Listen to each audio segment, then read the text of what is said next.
Hello dear students, आप सभी का फिजिक्स की ऑनलाइन क्लासेस में स्वागत है।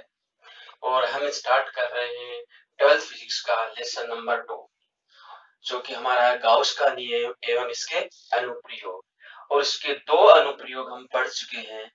पहला अनुप्रयोग था हमारा कि अनंत रेखीय आवेशित तार के कारण विद्युत क्षेत्र की तीव्रता ज्ञात करना, और उसका हमारे पास सूत्र आया था, अगर इस प्रकार का कोई अनंत रेखीय आवेशित तार है जो कि एक समान रूप से आवेशित है, इसका एक छोटा सा पार्ट मैंने दिखाया है। इसके कारण से r दूरी पर कोई बिंदु ले, ये डिस्टेंस r है, तो इस बिंदु P पर जो विद्युत क्षेत्र की तीव्रता का सूत्र हमें प्राप्त हो रहा था वो था E बराबर 2k लैम्डा अपॉन r।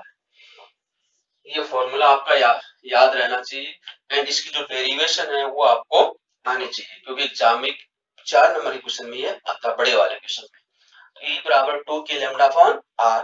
और यहां से हमने क्या देखा कि विद्युत क्षेत्र की तीव्रता है वो रेखीय आवेश घनत्व लैम्डा। लैम्डा क्या है? रेखीय आवेश घनत्व के तो सीधी समानुपाती है, यानी लैम्डा बढ़ेगा तो E भी बढ़ेगा, और दूरी के क्या होती है? व्युत्क्रमानुपाती प्राप्त होती है। ये चीज हमने पढ़ी है, ठीक है। इस दूसरी जो हमारी एप्लीकेशन थी वो थी कि कोई अपरिमित और अचालक वृत्त है, अपरिमित और अचालक वृत्त है और एक समान रूप से आवेशित है, तो उसके कारण से r दूरी पर विद्युत क्षेत्र की तीव्रता क्या होगी। यानी इस प्रकार की हमने एक शीट ली थी,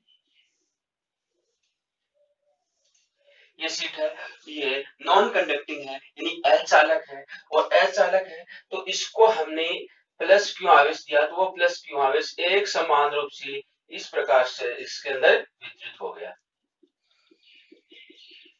एक समान रूप से इस कारण से इसके वितरित हो गया।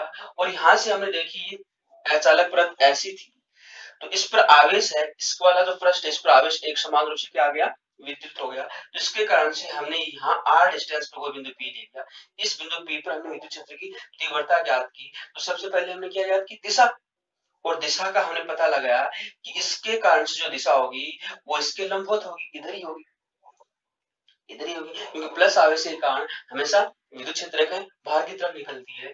तो इस बिंदु P पर अगर यहाँ से यहाँ की डिस्टेंस r थी, इसका ये मध्य बिंदु था, यहाँ से यहाँ तक की जो डिस्टेंस थी वो r थी, तो इस बिंदु P पर जो हमारे पास तीव्रता का सूत्र आया था, वेरी इंपॉर्टेंट सूत्र, ध्यान रखना, E बराबर सिग्मा अपॉन 2 एप्सिलॉन नॉट।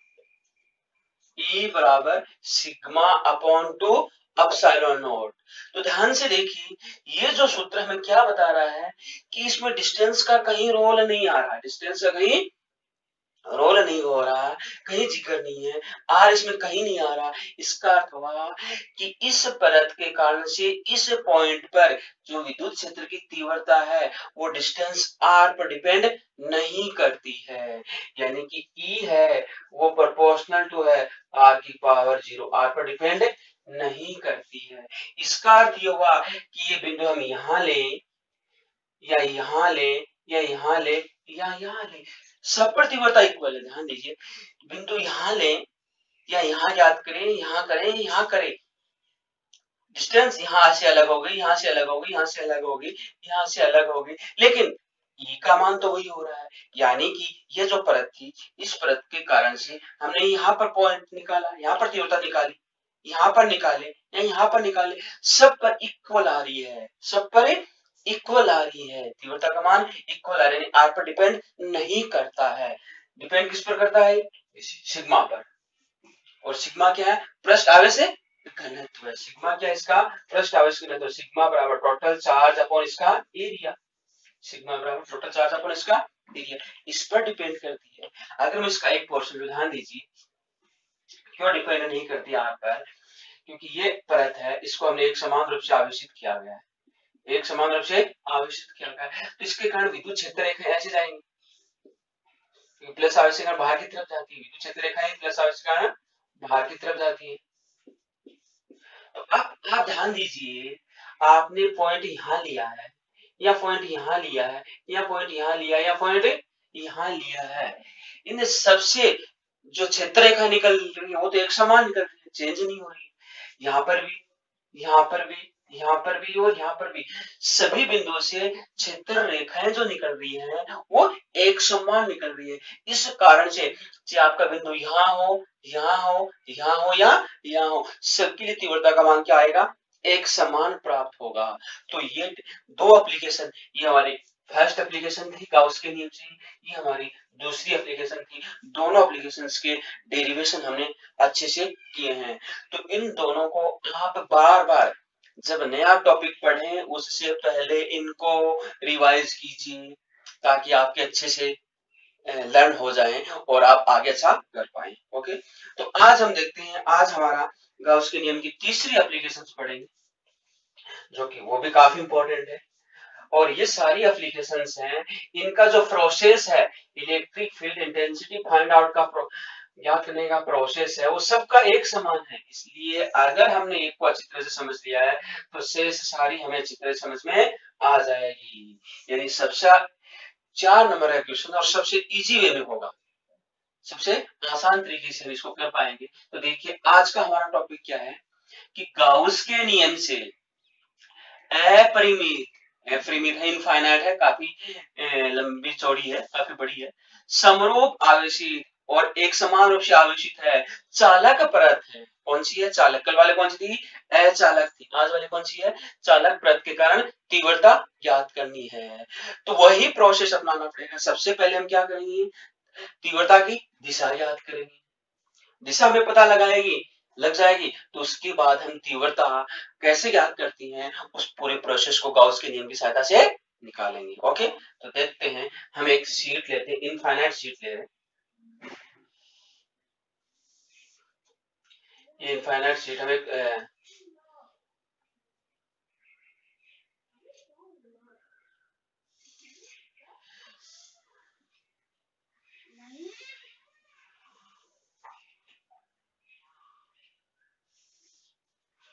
ये एक इनफाइनाइट शीट है।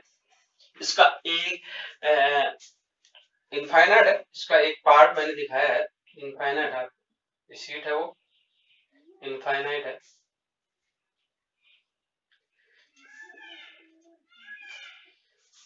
इसका एक पार्ट यहाँ पर शो किया गया है, ठीक है। इसको मान लेते हैं ये ए, ये बी, ये सी, ई और डी है।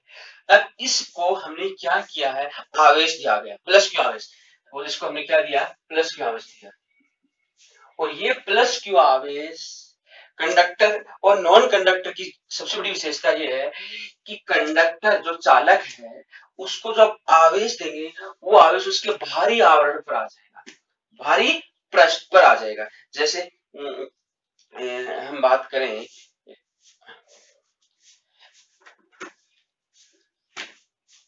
इस पर ध्यान दीजिए, जैसे ये सीट है, ये कंडक्टिंग सीट है, ये कंडक्टिंग सीट है, तो इसको आप प्लस क्यू आवेश देंगे तो वह प्लस क्यू आवेश इसका जो भारी आवरण है, इसका जो भारी आवरण है इसके ऊपर आ जाएगा, इसका जो भारी आवरण है इसके ऊपर आ जाएगा, इसके अंदर नहीं जा सकता, इसके अंदर नहीं होगा। कहाँ रहेगा वो, उसके बाहरी इस सतह पर, यहाँ पर रहेगा, चारों ओर का जो सतह है, चारों ओर की जो सतह है इसके ऊपर आ जाएगा।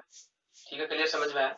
लेकिन अगर नॉन कंडक्टिंग है तो उसको चार्ज जहां देंगे वहीं रहेंगे, उसको चार्ज जहां देंगे वहीं रहेगा। क्यों, क्योंकि जो अचालक होता है उसके अंदर फ्री इलेक्ट्रॉन्स नहीं होते हैं, उसके अंदर स्वतंत्र इलेक्ट्रॉन नहीं होते हैं जो मूव कर पाए, उसके अंदर घूमने के लिए स्वतंत्र नहीं होते हैं। इसलिए उसको जहां आपने चार्ज देंगे, तो सपोज जैसे ये आपको पहले भी बताया था, अगर ये नॉन कंडक्टिंग है, अगर ये नॉन कंडक्टिंग, ये अचालक है, ये अचालक है, तो इसको आवेश जहां देंगे, जैसे आवेश यहाँ दिया तो आवेश एक समान रूप से इसके ऊपर आ जाएगा। क्यों, क्योंकि इसके अंदर फ्री इलेक्ट्रॉन, क्योंकि इसके अंदर फ्री इलेक्ट्रॉन नहीं है, इलेक्ट्रॉन बंधे हुए हैं, मुक्त इलेक्ट्रॉन नहीं है, इसलिए इसको जहां चार्ज दिया जाएगा ये वो चार्ज वहीं स्थापित हो जाएगा। लेकिन अगर ये कंडक्टिंग है, लेकिन ये कंडक्टिंग है तो इसके अंदर चूंकि मुक्त इलेक्ट्रॉन्स होते हैं, स्वतंत्र इलेक्ट्रॉन्स होते हैं जो इस चालक के अंदर घूमने के लिए स्वतंत्र होते हैं, इसलिए जैसे ही चार्ज देंगे, जैसे चार्ज देंगे तो वो चार्ज इसके अंदर न होकर कहां चला जाएगा, इसके बाहरी आवरण पर आ जाएगा। चार्ज कहां जाएगा, भारी आवरण पर आ जाएगा। तो दोनों में ये अंतर है, ये अचालक है और ये क्या है, चालक है। तो ध्यान रखिए कंडक्टर की सबसे बड़ी विशेषता ये है कि कंडक्टर को जो भी चार्ज दिया जाएगा, आवेशित किया जाएगा, तो वो आवेश उसके बाहरी सतह पर आएगा, बाहरी आवरण पर आएगा। तो यहाँ पर इसको हम चार्ज देंगे तो चार्ज कहाँ आ रहा है, चार्ज कहाँ आ रहा है, इसके बाहरी सतह पर यहाँ पर आएगा, इसके अंदर चार्ज नहीं रहेगा। ओके, तो ये हमने देखना था। जो हमारी नॉन कंडक्टिंग थी, जो हमने इससे पहले वाला वीडियो देखा था, उसके अंदर चार्ज अंदर था क्योंकि वो नॉन कंडक्टिंग थी। लेकिन अब चार्ज कहाँ आएगा, अंदर नहीं रहेगा, कहाँ रहेगा, उसकी बाहरी सतह पर रहेगा। तो किसी चालक को दिया गया आवेश उसकी बाहरी सतह पर, दोनों पृष्ठों पर आ जाएगा। तो अगर इसको प्लस की ओर से चार्ज किया गया, प्लस की ओर चार्ज कहाँ जाएगा, ये प्लस की ओर चार्ज कहाँ जाएगा, ऐसा, ये प्लस की ओर चार्ज कहाँ जाएगा,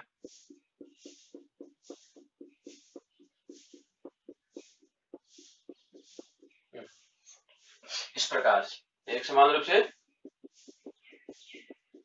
वितरित हो गया। ओके, क्लियर हो, यानी कि इसके अंदर चार्ज क्या है, जीरो, इसके अंदर कोई चार्ज है नहीं, इसके अंदर चार्ज क्या होगा, जीरो होगा। ओके, अब हमारा पहला कार्य है कि सबसे पहले हम क्या फाइंड आउट करना चाह रहे हैं कि इसके कारण से सीट ऐसी रखी हुई है, तो इस सीट के कारण से यहाँ पर हमने आर डिस्टेंस, यहाँ से आर डिस्टेंस पर कोई बिंदु पी ले लिया, इस बिंदु पी पर हमें विद्युत क्षेत्र की तीव्रता की दिशा ज्ञात करनी है। सबसे पहले यहाँ पर दिशा ज्ञात करेंगे, तो दिशा ज्ञात करने के लिए जो हमने प्रोसेस पहले अपनाए हैं उसी प्रोसेस को यहाँ पर फिर अपनाते हैं। तो हम क्या करते हैं, एक पॉइंट ले लेते हैं, एक पॉइंट में यहाँ से ये चार सीट इसको यहाँ है, तो इस वाला सतह पर दिखा रखा है, तो यहाँ से मैं ले रहा हूँ,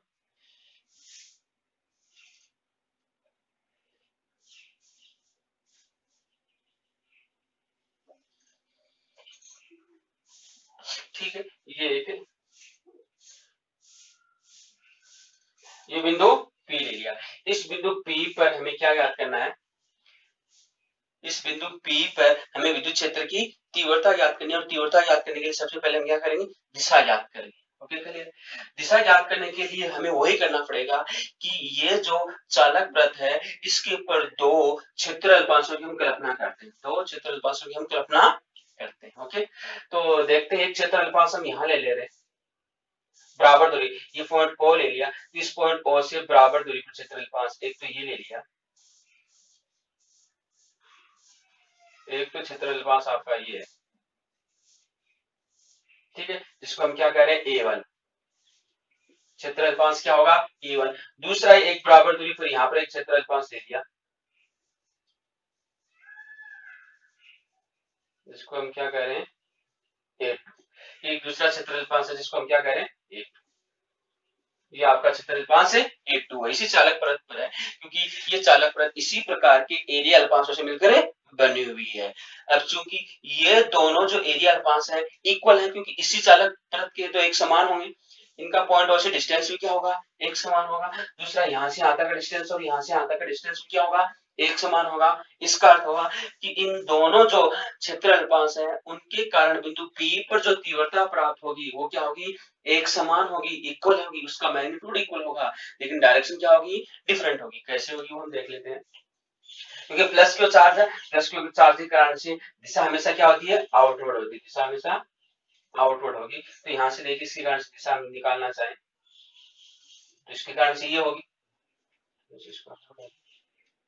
ये होगी, इसके कारण से दिशा हम देखें, इसके कारण से दिशा ये होगी।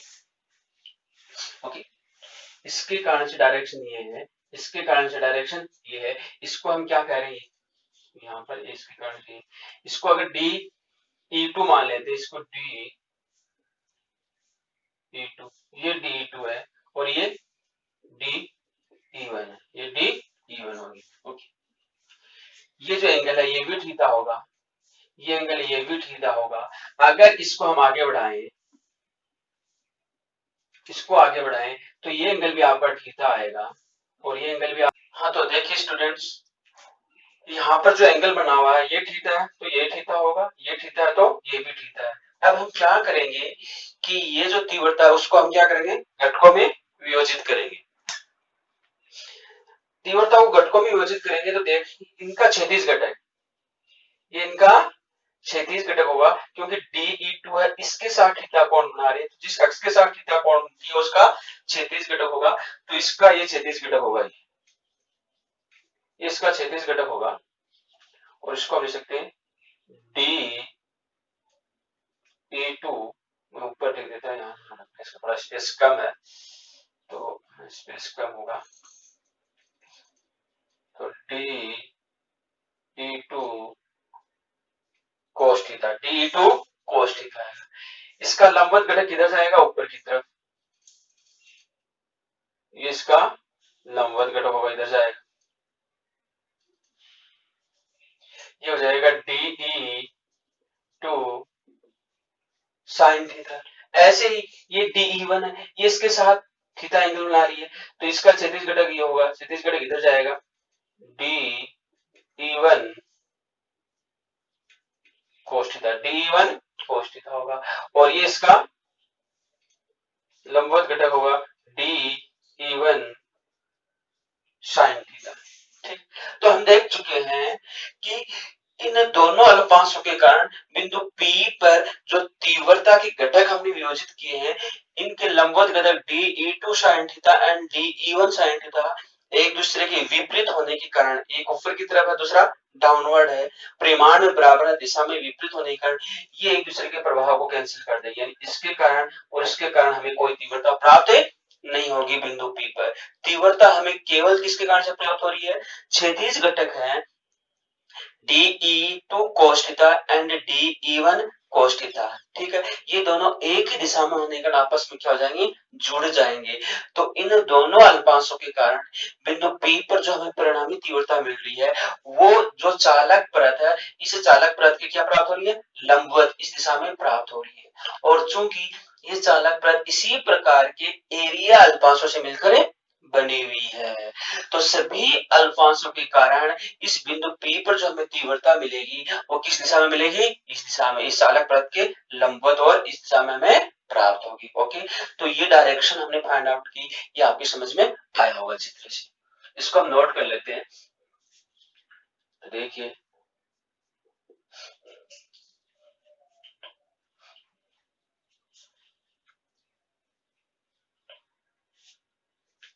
माना कि ABCD एक अपरिमित चालक परत का एक भाग है। माना कि ABCD एक अपरिमित चालक परत का एक भाग है, एक भाग है जिसको प्लस क्यों आवेश से एक समान रूप से आवेशित किया गया है, एक समान रूप से आवेशित किया गया है, चूंकि परत चालक है, चूंकि परत चालक है, अतः आवेश इसकी बाहरी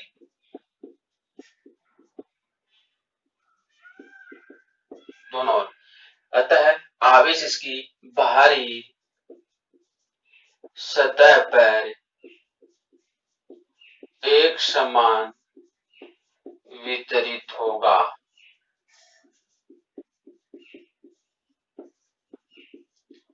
चालक परत के अंदर, चालक परत के अंदर आवेश शून्य है, चालक परत के अंदर आवेश शून्य है। चालक परत का पृष्ठ आवेश घनत्व है सिग्मा है। चालक परत का पृष्ठ आवेश घनत्व क्या है? सिग्मा है। इसका पृष्ठ आवेश घनत्व सिग्मा है। सिग्मा है। इस चालक प्रतिकरण बिंदु P पर हमें तीव्रता ज्ञात करनी है। देखिए इसे अपरिमित समरूप आवेशित परत के कारण इससे लंबवत दूरी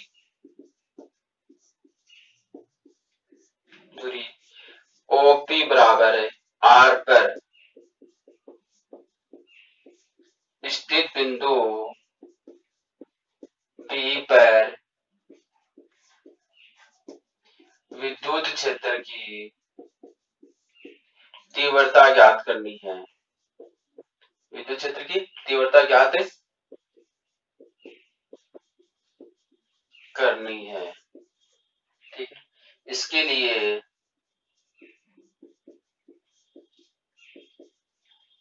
सबसे पहले बिंदु P पर तीव्रता की दिशा ज्ञात करते हैं। बिंदु P पर तीव्रता की दिशा ज्ञात करते हैं। तो देखिए फर्स्ट पॉइंट आएगा बिंदु P पर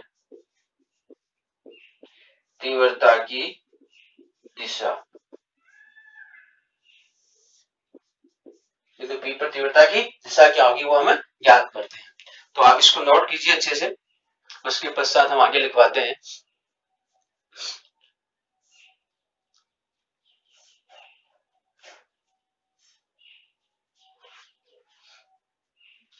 इस डायग्राम को भी अच्छे से बना लीजिए।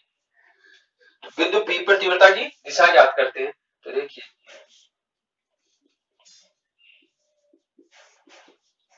बिंदु P पर तीव्रता की दिशा ज्ञात करने के लिए, बिंदु P पर तीव्रता की दिशा ज्ञात करने के लिए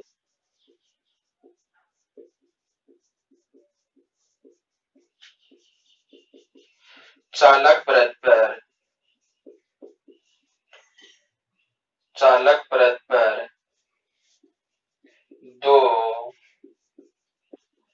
क्षेत्रफल अल्पांशों, चालक परत पर दो क्षेत्रफल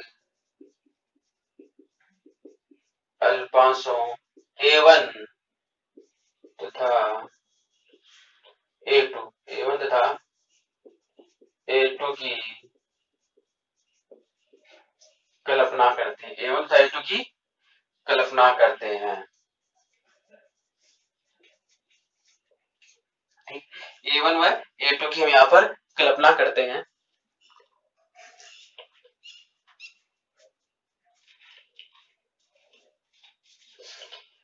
दो क्षेत्रफल अल्पांशों A1 तथा A2 की कल्पना करते हैं। इन क्षेत्रफल अल्पांशों के कारण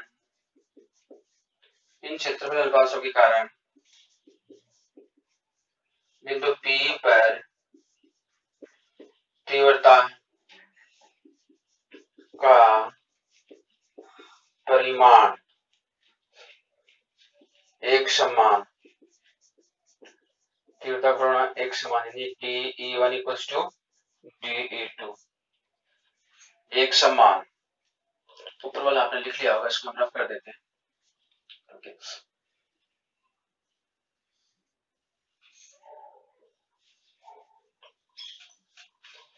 दिशा ज्ञात करना और तीव्रता उसका मैग्नीट्यूड ज्ञात करना, सारा प्रोसेस सबका एक जैसा है, सभी का एक जैसा है, इसलिए उसी प्रोसेस को हम फॉलो करेंगे।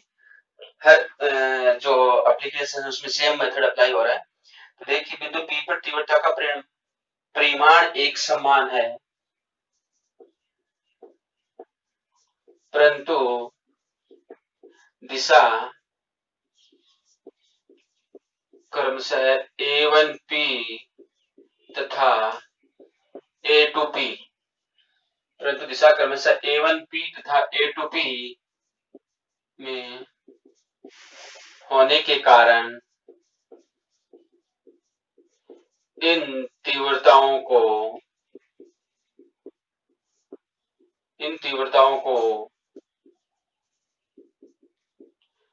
घटकों में वियोजित करते हैं। इन तीव्रताओं को घटकों में वियोजित करते हैं।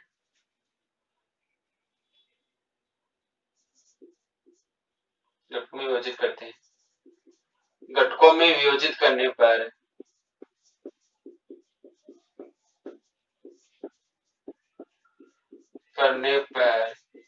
इनके लंबवत घटक DE1 sin थीटा तथा DE2 sin थीटा एक दूसरे के विपरीत दिशा में होने के कारण निरस्त हो जाते हैं। निरस्त हो जाते हैं, जबकि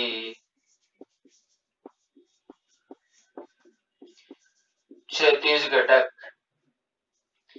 DE1 cos थीटा तथा DE2 cos थीटा एक ही दिशा में होने के कारण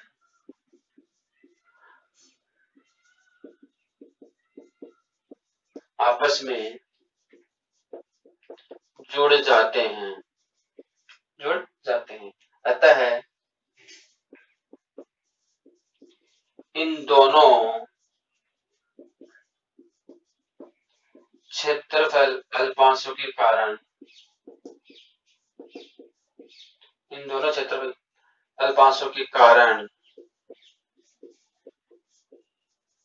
बिंदु P पर तीव्रता की दिशा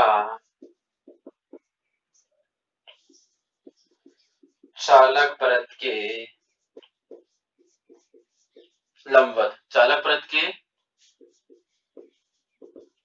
लंबवत अर्थात OP दिशा में प्राप्त होती है।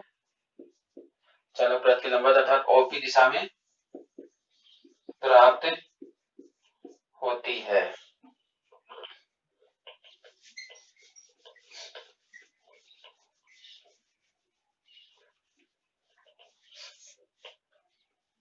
OP दिशा में प्राप्त होती है, चूंकि यह चालक परत इसी प्रकार के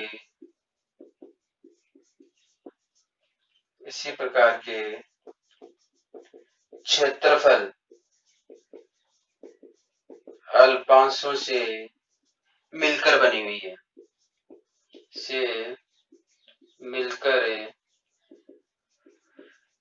हुई है। अतः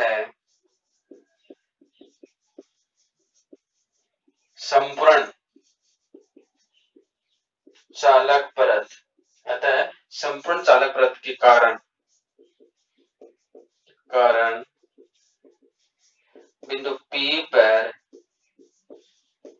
तीव्रता की दिशा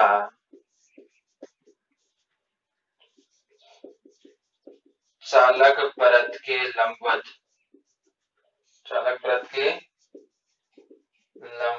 अर्थात OP दिशा में प्राप्त होती है।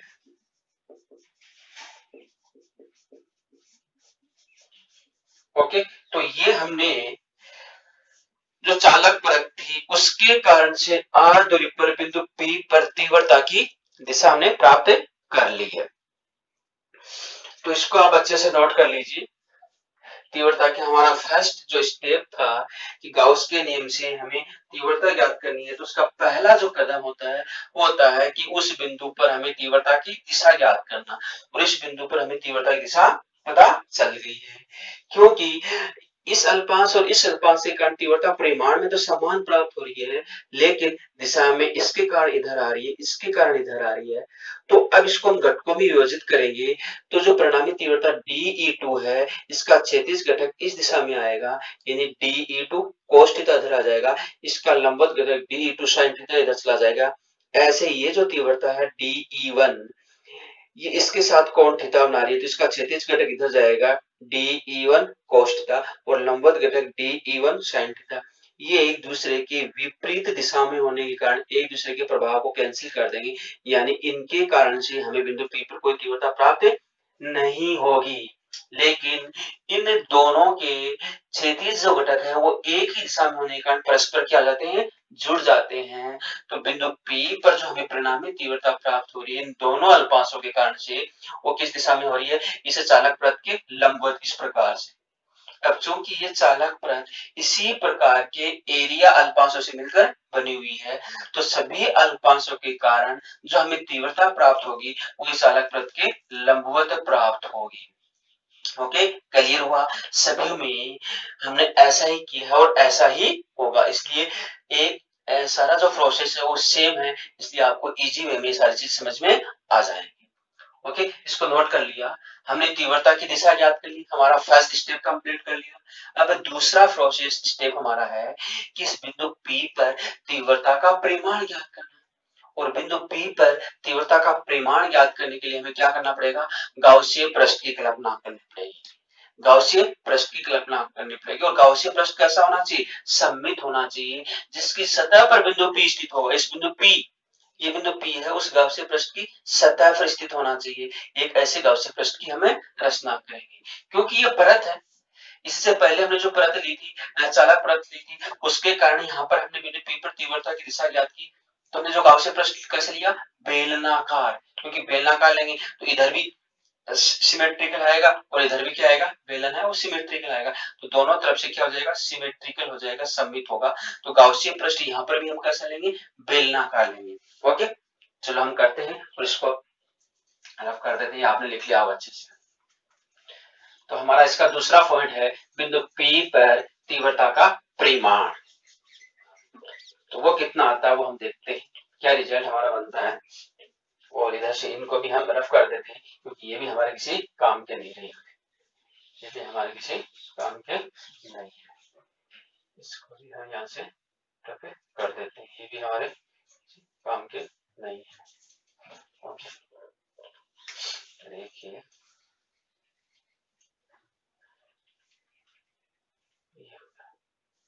इसका सेकेंड पॉइंट है बिंदु P पर विद्युत क्षेत्र की तीव्रता का परिमाण, बिंदु P पर विद्युत क्षेत्र की तीव्रता का परिमाण क्या होगा, तो हम गाउसीय पृष्ठ बनाएंगे। हम क्या बनाएंगे, गाउसीय पृष्ठ बनाएंगे। और देखिए हमारा गाउसीय पृष्ठ कैसा बनेगा, इसके अंदर जो हम गाउसीय पृष्ठ लेंगे वो इस प्रकार से लेंगे, ध्यान से देखिए।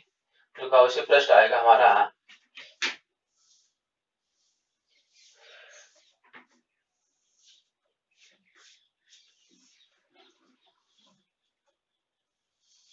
ये गाउसीय पृष्ठ आएगा। जो गाउसीय पृष्ठ आएगा वो आपका कैसे आएगा, इस प्रकार का बेलनाकार गाउसीय पृष्ठ आएगा, इस प्रकार का बेलनाकार गाउसीय पृष्ठ आएगा। यानी कि ये क्या हुआ, आधा इसके अंदर गया और आधा बाहर आया, आधा इसके अंदर गया और आधा इसका बाहर आया। जो हमने अचालक परत ली थी उसके अंदर जितना इधर था उतना ही इधर था, जितना इधर था उतना ही इधर था, क्योंकि उसके अंदर जो चार्ज था, वो इसके इधर भी था और इसके इधर भी था, जबकि इसके अंदर ऐसा नहीं है, जबकि इसके अंदर ऐसा नहीं है। इसके अंदर जो चार्ज है वो कहाँ का है, सिर्फ इसकी सतह पर, आवरण पर, इसके बाहरी आवरण पर, भारी पृष्ठ पर, भारी सतह पर। तो हम क्या लेंगे कि जो गाउसियन पृष्ठ लिया था उसके अंदर तो हमने क्या लिया था, जो गाउसियन पृष्ठ लिया था वो उसको ऐसे लिया था, जो अचालक पृष्ठ थी वो हमारा गाउसियन पृष्ठ तो ऐसा था, ऐसे जो हमारी अचालक पृष्ठ आई थी, इससे पहले वाला वीडियो लिया था वो इस प्रकार का था। ठीक है, ध्यान दे, आप देख सकते हैं ये गाउसियन पृष्ठ ऐसा था कि जितना इधर आया उतना ही इधर आया, जितना इधर था उतना ही इधर हमारा ये गाउसियन पृष्ठ था, ये अचालक पृष्ठ थी जिसके ऊपर चार्ज था उसके पृष्ठ एक समान रूप से वितरित था। लेकिन जो अचालक पृष्ठ है उसके लिए हम क्या करेंगे, जो गाउसियन पृष्ठ आएगा वो ऐसे आएगा, इसके अंदर बाहर की तरफ, इधर बाहर नहीं आएगा, इधर बाहर नहीं आएगा, इसके अंदर, और ये गाउसियन पृष्ठ आएगा। क्यों? क्योंकि हमारा जो आवेश है उसके अंदर तो है नहीं, आवेश इसके अंदर नहीं, आवेश इसके बाहरी आवरण पर है। तो ये जो हमारा गाउसियन पृष्ठ होगा इस प्रकार का, क्लियर? ओके। बेलनाकार है तो बेलनाकार गाउसियन पृष्ठ के तीन भाग होंगे, तीन भाग होंगे। तो ये हमारा हो गया S1,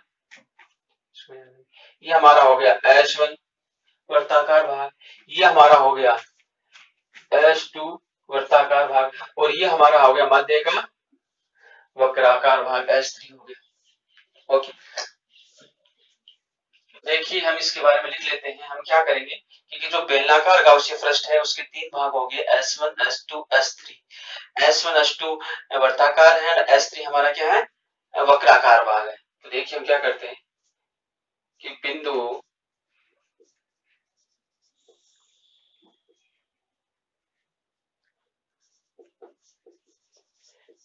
P पर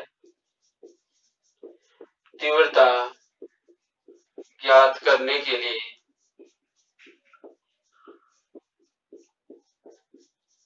एक बेलनाकार गाउसियन पृष्ठ की कल्पना करते हैं, बेलनाकार गाउसियन पृष्ठ की कल्पना करते हैं जिसकी लंबाई r तथा अनुप्रस्थ काट क्षेत्र, लंबाई r तथा अनुप्रस्थ काट क्षेत्र S है। ठीक है, इसका कर लिया। तथा बिंदु P इसके वर्ताकार भाग पर स्थित है, बिंदु P इसके वर्ताकार भाग पर स्थित। अब हमारा सबसे पहला कार्य है कि हमने जो गाउसियन पृष्ठ बनाया, ये आपका क्या है, गाउसियन पृष्ठ, गाउसियन पृष्ठ। इस गाउसियन पृष्ठ के अंदर कुल कितना आवेश इनक्लोज्ड परिबद्ध है वो हमें देखेंगे। देखिए गाउसियन पृष्ठ में परिबद्ध कुल आवेश, गाउसियन पृष्ठ में परिबद्ध कुल आवेश। तो हम क्या करेंगे, क्योंकि यहाँ पर पृष्ठ आवेश घनत्व है तो पृष्ठ आवेश घनत्व की परिभाषा काम में लेंगे, और हम जानते हैं पृष्ठ आवेश घनत्व सिग्मा बराबर क्या आता है, सिग्मा बराबर क्या आता है, कुल चार्ज अपॉन एरिया, कुल चार्ज अपॉन एरिया। तो इसके अंदर अगर कुल चार्ज सिग्मा क्यू है और इसका एरिया एस है, इसका एरिया एस है, तो क्या आएगा, सिग्मा क्यू अपॉन एस। तो यहां से हमारे पास क्या आ जाएगा, सिग्मा क्यू इक्वल्स टू आएगा सिग्मा इनटू एस। ये आपके पास इक्वेशन फर्स्ट आएगी। यानी ये जो गाउसियन पृष्ठ है, ये जो आपका गाउसियन पृष्ठ है, इस गाउसियन पृष्ठ में परिबद्ध इनक्लोज टोटल जो चार्ज है वो कितना होगा, सिग्मा इनटू एस होगा। ओके, आगे देखिए, इस गाउसियन पृष्ठ को हम तीन भागों में विभाजित करेंगे। इस गाउसियन पृष्ठ को तीन भागों में विभाजित करने पर फर्स्ट है अंदर का वर्ताकार भाग, अंदर का वर्ताकार भाग S1, दूसरा मध्य का वक्राकार भाग S2 एंड तीसरा बाहरी वर्ताकार भाग S3। बाहरी वर्ताकार भाग इसको S3 है, तो ये S3 है और ये S2 है। ओके, ये तीन भाग बना दिए। ये जो गाउसीय पृष्ठ था इसके तीन भाग बना दिए। अब हमारा मुख्य कार्य क्या है, इस गाउसीय पृष्ठ के तीनों भागों पर E तथा ds की दिशा को देखना है कि तीनों पर E और ds की दिशा क्या है, यानी अर्थात उनके मध्य का कोण क्या है। तो देखिए, क्योंकि हमने तीव्रता ज्ञात कर चुके, इसके लिए तीव्रता की डायरेक्शन की इस पृष्ठ के लंबवत और इधर थी, बाहर की तरफ थी। तो अगर यहाँ पर एरिया अल्फांश ले रहे हैं, एक एरिया अल्फांश ले, इस एरिया अल्फांश की डायरेक्शन किस तरफ होगी, इधर बाहर की तरफ होगी, क्योंकि जो बंद पृष्ठ होता है, जो बंद पृष्ठ है, उस बंद पृष्ठ के लिए हमेशा क्षेत्रफल की जो डायरेक्शन होगी वो उसके परपेंडिकुलर आउटवर्ड होती है। तो यहाँ पर ds की डायरेक्शन है, ds की डायरेक्शन, ये ds की डायरेक्शन है, और E की डायरेक्शन तो ऑलरेडी यहाँ पर बाहर है। तो यहाँ थीटा कितना आ गया, 0 डिग्री। यहाँ पर थीटा कितना आएगा, 0 डिग्री। ये मध्य वाला भाग देखिए, यहाँ पर एरिया अल्फांस है, डायरेक्शन किस तरह होगी, आउटवर्ड और परपेंडिकुलर, आउटवर्ड और परपेंडिकुलर। यहाँ हमने जो एरिया अल्फांस लिया है एंड डी ई की डायरेक्शन ही होगी, this is the direction of ds और ई की डायरेक्शन आती है, तो थीटा इक्वल्स टू कितना आएगा, 90, थीटा इक्वल्स टू 90 डिग्री आएगा। यहाँ हमें करने की जरूरत नहीं है, क्योंकि यहाँ अंदर तो हमारे पास कोई चार्ज, इसके अंदर चार्ज इनक्लोज्ड नहीं है, इसके अंदर चार्ज इनक्लोज्ड हमारा नहीं है।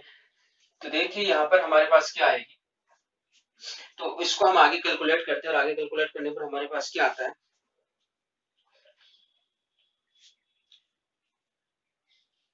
इसको मिटा देते हैं, इसको रख कर देते हैं।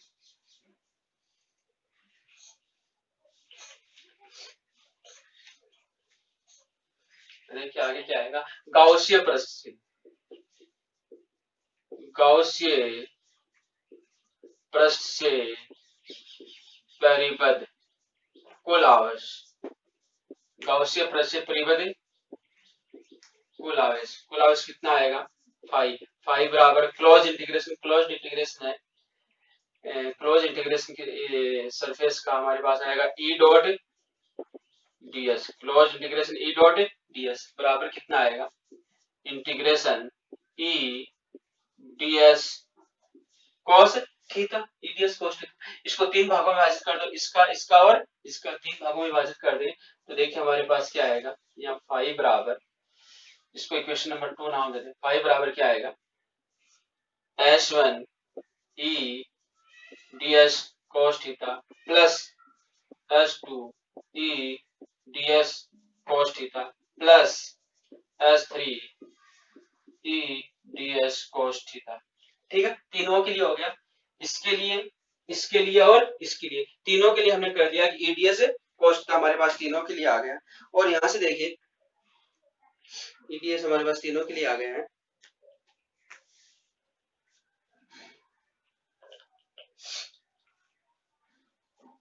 तो यहां से इसको हम करें तो यहाँ पर इसके अंदर कोई तीव्रता है, क्योंकि अंदर कोई चार्ज नहीं है, अंदर आवेश नहीं है, आवेश नहीं होगा तो तीव्रता क्या होगी, 0। अंदर आवेश नहीं है, तीव्रता क्या होगी, 0 होगी। तो अंदर इलेक्ट्रिक फील्ड क्या है, 0 है। इसके लिए इलेक्ट्रिक फील्ड 0 है, तो ये पूरा 0 हो जाएगा, ये पूरा 0 हो जाएगा। चलिए, तो यहाँ से देखिए E इक्वल्स टू 0, इसके लिए तो E इक्वल्स टू क्या हो गया, 0 है। यहाँ पर देखिए थीटा कितना आएगा, S2 के लिए थीटा कितना आएगा, 0 डिग्री, थीटा इक्वल्स टू कितना आएगा, 0 डिग्री। और इसके लिए थीटा कितना आएगा, S3 के लिए थीटा कितना आ रहा, 90 डिग्री। ठीक है, इसको कंप्लीट करो, इसको कंप्लीट करेंगे तो हमारे पास ये आएगा 5 बराबर, ये तो 0 हो गया, प्लस इसका इंटीग्रेशन करेंगे S2 का, तो E ds आएगा, प्लस ये भी 0 हो जाएगा, क्योंकि cos 90 कितना होता है, 0 होता है, E ds प्लस 0,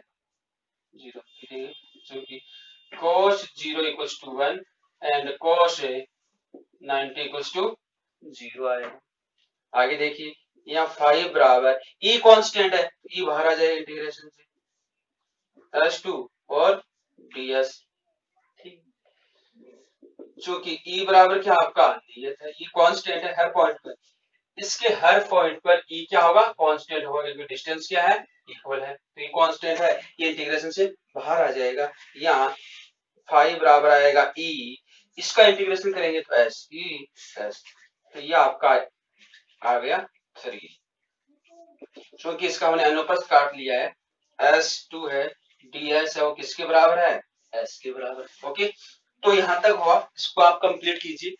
तो हमने यहां से देखा कि ये जो गाउसीय पृष्ठ है, इस गाउसीय पृष्ठ से संबद्ध जो फ्लक्स आया वो हमारे पास कितना आया, 5 बराबर ई एस, ये गाउसीय पृष्ठ संबंध फ्लक्स 5 बराबर ई एस आया। अब हमें आगे करना है, क्या करना है, गाउस का नियम अप्लाई करना है कि गाउस के नियम से कितना आता है, ये तो हमारी विद्युत फ्लक्स की परिभाषा से आता है। ओके, तो इसको आगे करते हैं एंड देखते हैं हमारा क्या सॉल्यूशन बनता है यहाँ पर।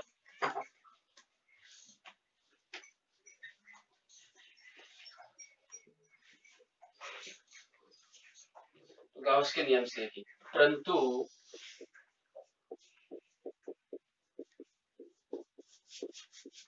गाउस के नियम से, देखिए गाउस के नियम से क्या आएगा, गाउस के नियम क्या कहता है, 5 + 2 कि उससे बंद जो पृष्ठ, उस बंद पृष्ठ से फ्लक्स आएगा, उस बंद पृष्ठ के अंदर टोटल चार्ज कितना इनक्लोज्ड है अपॉन निर्वात की विद्युतशीलता। This is equation number 4। परंतु सिग्मा क्यू कितना है, परंतु सिग्मा क्यू क्या है, गाउसिय पृष्ठ में परिबद्ध कुल आवेश कितना है, इक्वेशन नंबर 1 में हमने निकाला था, कितना था, सिग्मा एस था, इसलिए 5 बराबर कितना आएगा, sigma S upon epsilon not. This is equation number 5। ये जो फ्लक्स आया वो किससे आया, गाउस के नियम से आया। ये जो फ्लक्स हमारे पास आया था वो फ्लक्स की परिभाषा से आया, दोनों एक ही चीज को रिप्रेजेंट कर रहे हैं, इसलिए दोनों आपस में क्या होंगे, बराबर होंगे। तो दोनों को बराबर करते हैं इक्वेशन नंबर 3 एंड 5 से। देखिए क्या आएगा, समीकरण 3 व 5 से, देखिए समीकरण 3 व 5 से क्या आएगा, ये आपके पास आ रहा है ई एस इक्वल्स टू, ये आ रहा है sigma S upon epsilon not, S से एस कट गया, यहाँ ई बराबर क्या आ गया, sigma upon epsilon. This is the man result, आपका मैन रिजल्ट आ गया। गाउस के नियम से अपरिमित चालक आवेशित जो परत है उसके कारण आर दूरी पर विद्युत क्षेत्र की तीव्रता का जो सूत्र हमारे पास आ रहा है वो कितना, ई बराबर sigma upon epsilon not. This is the equation number 6। क्योंकि सदिश राशि है तो सदिश रूप में लिखेंगे क्या आएगा, सदिश रूप में लिखेंगे क्या आएगा, ई सदिश बराबर सिग्मा अपॉन एप्सिलॉन नॉट और आर के, इसकी डायरेक्शन ये होगी, आर के पे डायरेक्शन किस तरफ, पृष्ठ के लंबवत और बाहर की तरफ, पृष्ठ के लंबवत और बाहर की तरफ डायरेक्शन पहले ज्ञात कर चुके, डायरेक्शन ये आएगी, और इस पॉइंट पर तीव्रता का formula sigma upon epsilon not.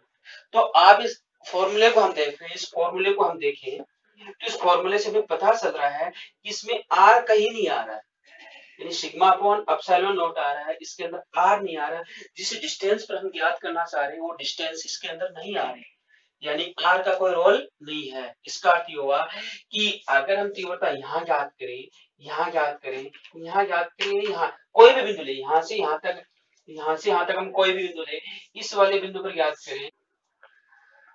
हाँ तो देखिए हमारा इक्वेशन नंबर 6 है वो क्या कह रहा है कि जो तीव्रता है इस बिंदु P पर जो तीव्रता प्राप्त हो रही है वो डिस्टेंस r पर डिपेंड नहीं कर रही, उसमें r का कोई रोल नहीं आ रहा है, किस पर डिपेंड कर रही है, सिग्मा यानी पृष्ठ आवेश घनत्व पर डिपेंड कर रही है। तो यहाँ से देखिए हम क्या लिख सकते हैं, इस समीकरण 6 से स्पष्ट है कि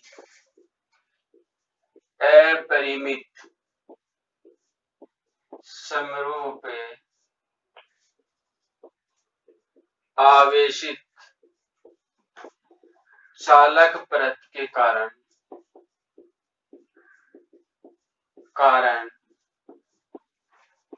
विद्युत क्षेत्र की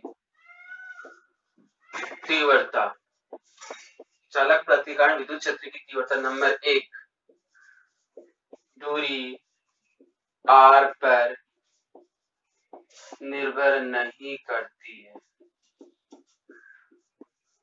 दूरी r पर डिपेंड नहीं करती है, अर्थात E जो आ रहा है वो r की पावर 0 आ रहा है।